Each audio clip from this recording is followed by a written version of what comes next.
Maine-et-Loire, Michel Marie, qu'est-ce qui s'est passé? Une histoire incroyable. La semaine dernière, dans le cadre d'un vaste coup de filet de la police pour lutter contre la pédopornographie, les policiers embarquent un père de famille de 43 ans et il découvre en fouillant dans son ordinateur qu'il vend des photos de sa fille de 4 ans. Il vend des photos de sa fille de 4 ans nue. Un peu plus loin, on découvre une vidéo où il est en train de violer sa fille de 4 ans. Et pire encore, de l'avoir faite violer par au moins un autre homme. Les policiers ne s'attendaient absolument pas à trouver une telle affaire. Il a bien évidemment été placé en garde à vue, mis en examen et incarcéré. Celui qui aurait violé cette gamine, celui qui l'avait invité à le faire, a été identifié, arrêté. Il s'agit d'un homme de 60 ans qui a reconnu les faits et qui lui aussi a été mis en examen et incarcéré. Et pour l'instant, l'enquête se poursuit. On essaye de savoir s'il a pris de l'argent sur ces opérations et également s'il y a d'autres individus qui auraient profité de cette situation. Gilles Verdez, alors incroyable cette affaire. Intelligence artificielle, une application peut prédire le jour de votre mort. Ah bah oui. C'est une application qui s'appelle Death Clock et qui est gérée par l'intelligence artificielle. Effectivement, alors ça a été créé en juillet, ça explose 125 000 téléchargements déjà. Alors pour connaître le jour de sa mort, au départ c'est gratuit et il faut que l'utilisateur indique plusieurs choses. Son régime alimentaire, son alimentation, son activité physique, son niveau de stress ou de sommeil. Puis il y a un calcul qui est fait, alors ça se veut scientifique parce que il y a 1200 études qui ont été regroupées. 53 millions de personnes font partie de ces 1200 études, donc c'est représentatif. Ouais. Et il y a un compte à rebours qui va apparaître et qui va se terminer le jour de votre mort. Alors, au départ, c'est gratuit, mais si vous voulez les conseils pour améliorer et retarder votre mort, il faut payer 40 $.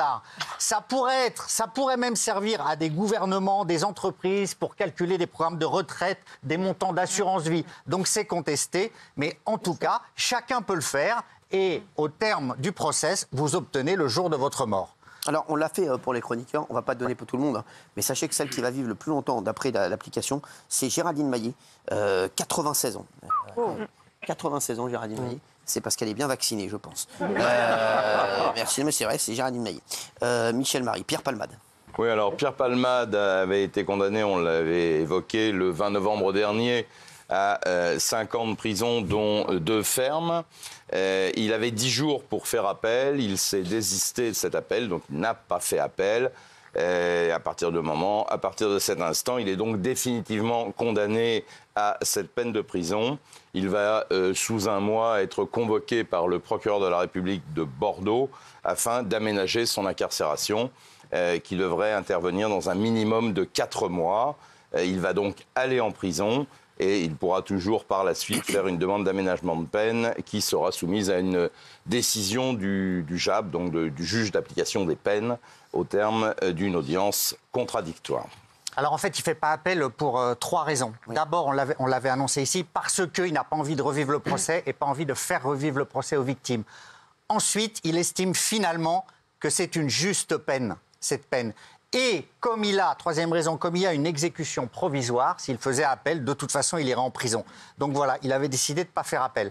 Maintenant là, ses avocats sont en train de négocier avec lui. Parce que quand il ira devant le juge, il ira tout seul.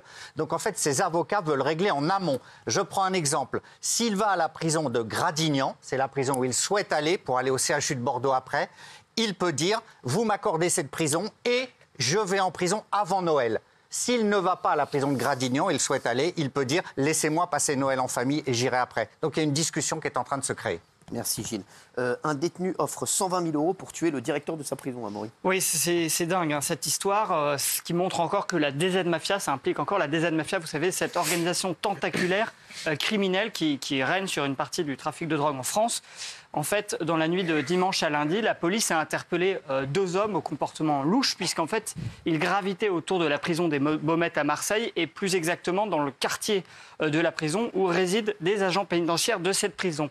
Ces 2 hommes ont un profil assez inquiétant. En fait, ils étaient détenteurs de cagoules, d'un pistolet, d'une arme automatique. Et la police les soupçonne d'être venus expressément d'Île-de-France à Marseille pour effectivement exécuter un contrat de tueur à gages. Et leur cible, ce serait effectivement un responsable pénitentiaire dont la tête a été mise à prix avec une récompense de 120 000 euros. En fait, il y a une vidéo qui a été postée sur les réseaux sociaux dans laquelle quelqu'un montre des liasses de billets et dit voilà, je propose 120 000 euros pour tuer ce responsable de la prison. Et cette personne donne l'adresse précise de ce responsable pénitentiaire. Alors, évidemment, la police se pose la question de qui a pu faire ça.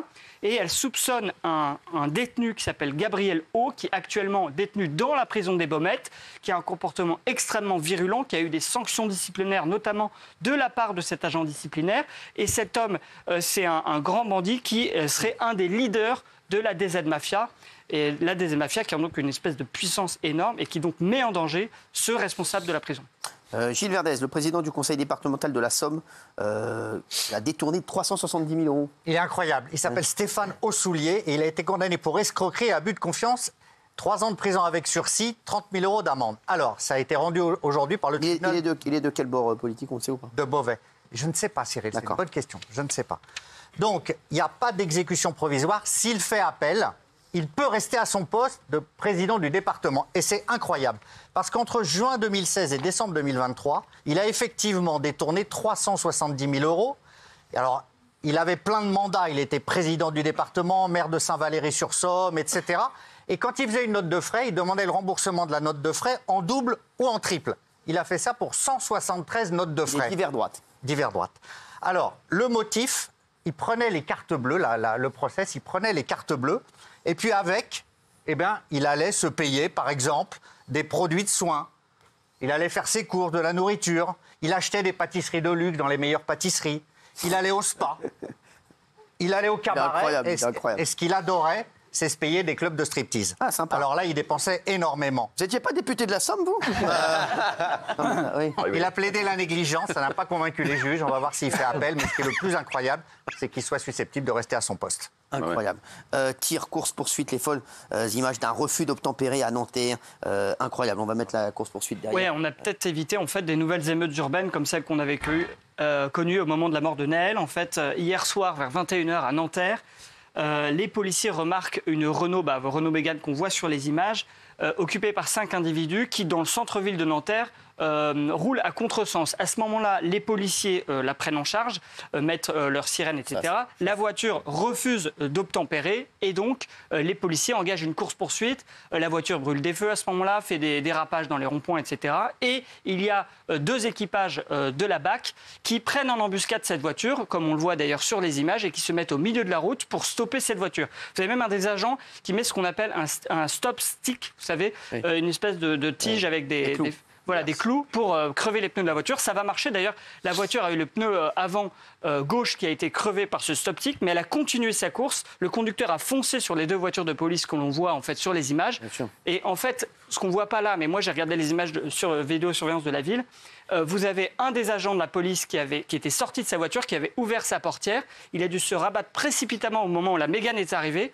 Lui n'a pas été blessé heureusement, mais la portière de la voiture a volé en éclats et donc lui a sorti son arme et a tiré sur la Mégane qui finalement a fini sa course. Le conducteur a perdu le contrôle puisqu'il avait un pneu crevé. Il est allé s'encastrer dans des voitures qui stationnaient. Les 5 personnes dans la voiture ont pris la fuite.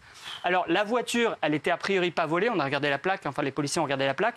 Elle n'était pas volée. Le propriétaire de la voiture habite à Clichy-sous-Bois, donc on se demande un peu ce qu'elle faisait là. Mais elle n'était pas assurée. Et là, ce qu'on sait, c'est qu'il y a évidemment 2 enquêtes qui ont été ouvertes pour le refus d'obtempérer et pour le policier qui a tiré. Et ce qui est sûr, Cyril, c'est que si le policier qui a tiré avait touché, voire tué une des personnes qui étaient dans la voiture, eh bien ce soir, la France serait peut-être à feu et à sang, comme pendant l'été 2023. Incroyable, hein, cette histoire, incroyable.